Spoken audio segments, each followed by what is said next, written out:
Hey, what's up? It's Zen. So today's going to be kind of an advice video on basically how to be free to play when we're playing these gacha games. The gacha game I'll be using as an example today is Fire Emblem Heroes, but I feel like the advice is pretty generalizable to a lot of gacha games. So I'll be offering 8 pieces of advice today. Half of it is going to be tips and the other half are going to be things I've kind of learned along the way. So if you have a gambling addiction, you kind of have to know yourself and to just stay away from these games. So without further ado, let's get started with the tips and tricks. Number 1, don't pull on a banner right away. I know it might seem tempting, but that temptation is going to lead you to pull more and more once you start initially. So to curb your appetite, there are a lot of videos online where you can watch other people pull and other people summon, and maybe that will help curb that weird appetite to pull. Number 2, only pull for the units you want. There is no point in wasting orbs trying to get any character. Like, yes, you should be happy with the characters you get, but just don't waste your time in orbs or even put yourself into that position where you're going to keep pulling and pulling because you're not very happy with the person that you actually got. At the end of the day, if you get a unit that you didn't really want, it will just feel like a waste of orbs. You're not going to use them, so what's the point? Tip number 3, don't keep pulling just because your percentage rate is high, because at the end of the day, even if you have a really high percentage rate to get a certain character when you haven't gotten one in a while, that chance to get any character is still very, very low.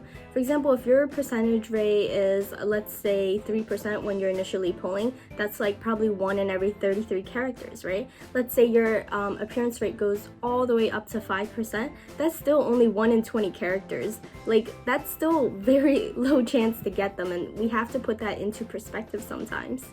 Tip number 4 is to just start saving, no matter how small. It's kind of like in real life when you just start to save a little bit of money, it kind of helps you snowball and save more and more. So it doesn't matter where you are, it doesn't matter how high your percentage rate is right now, like you can start saving and it'll just increment upon itself, and then hopefully you'll just continue to save.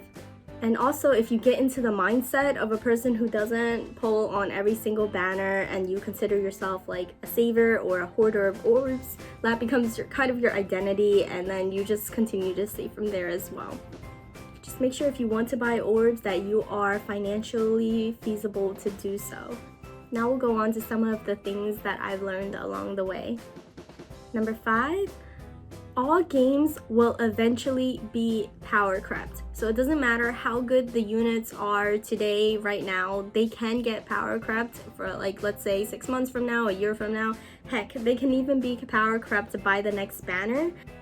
Basically, pulling for a great character that other people like or say is very usable has no guarantee that their usability will last throughout the game. So just pull for the units that you really want. Number 6, think about why you are really spending the money to get the character. And this is a problem with a lot of gacha games, right? Like, you're literally spending money to get a 2D or 3D version of a character in a video game, or a chance to get that character. When in reality, you can spend that $30, $40 on a brand new game that is going to bring you a lot more enjoyment. You can also spend that money on a lot of other things. So sometimes just keeping that money in perspective in the back of your mind is a good way to make sure that you don't overspend if you really don't need to. Number 7, the relationship between you and the game is very one-sided. I know a lot of game communities tend to care for the game a lot, or the game developers would care for the game community as a whole, but you as an individual, the relationship really is just one-sided, because you got to think about why the game developers are trying to get you to spend the money. It's because it is a game that they are working on, and that at the end of the day is how they make their money. So it's very important to kind of just be mindful of that and realize that there's really no connection between you and the game developers on a personal level. I know a lot of us want to spend a lot of orbs for our waifus and husbandos, But at the end of the day, we have to realize that if we don't shift our mindset away from that, it can get to a very high point of toxicity. Yes, some games care about their player base as a whole, but at the end of the day, they are trying to make money. Like, that is literally what their job is. They are not volunteering time out of their day to basically make the game for you for free. The priority in a lot of these gacha games is to make money, and we have to keep that in mind. And my last piece of advice, which is number 8, is that if you need to continuously pump out money for a game in order to enjoy it, the game is probably not worth it. You can probably find a lot of other games or other ways to use your money that can feel a lot more fulfilling. I mean, at the end of the day, if you have the money to do it and you are able to, good on you, you're helping the gaming community as a whole.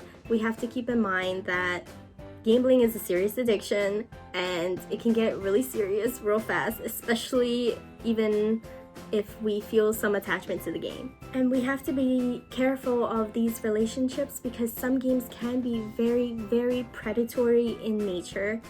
It puts it all into perspective, right? Would you rather spend $50 for a chance to get a character, or maybe just buy an entirely new game?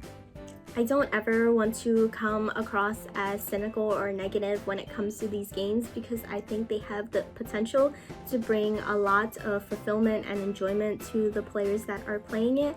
However, as consumers, we have to be very mindful of the way that we spend our money or currency within these games. Anyway, thank you guys so much for watching, and I'll catch you guys again next time. Bye!